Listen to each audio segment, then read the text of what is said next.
Kehormatan sebagai seorang hamba Allah yang dimuliakan, kehormatan status yang dimiliki saat ini sebagai seorang ibu. Ibu itu adalah amanah besar karena merek ibu itu namanya berhiaskan Ummul Kitab. Apa? Surah Al-Fatihah.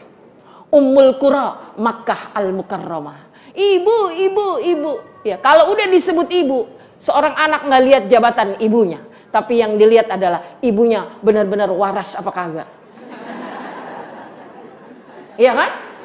Untuk apa gelar ibunya depan belakang ada di tengah juga tapi nggak waras. Nah, maka yang dicari adalah bagaimana kekuatan itu.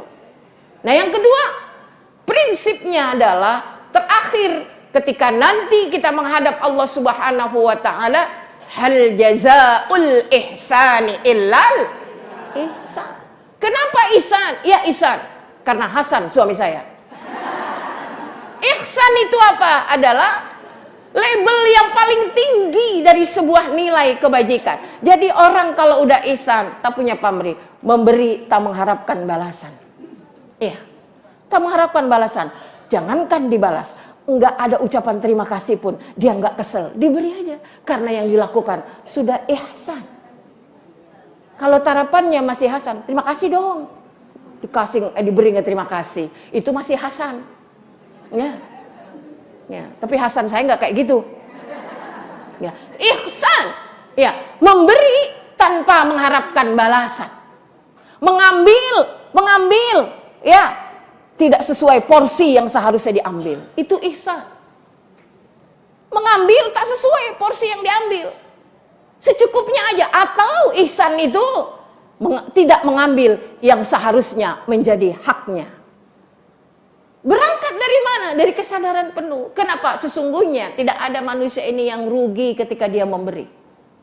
Ketika seseorang tidak mengambil sesuatu yang menjadi haknya, bukan berarti hilang haknya. Justru dia akan memperoleh bagian yang lebih besar. Hak-hak itu akan datang. Ya. Dari mana? Dari yang Maha Pemurah, dari yang Maha Rahman, Maha Rahim. Di sini nilai tertingginya sebuah amal kebajikan. Jaga kemakrufan. Kenapa? Karena hamba Allah yang sudah level imannya tinggi, dia tidak akan mengotori lisannya dengan kata-kata yang kotor. Pagi sudah baca surah Waqiah, ditambah lagi dengan surah Sajadah, ditambah lagi dengan duha 4 rakaat. Hanya karena pengaruh media sosial baru lihat sekilas, keluarlah kata-kata yang kotor. Kenapa? Karena tidak sepisi yang dilihatnya. Ya, perbedaan bukan berarti menyebabkan kita saling benci.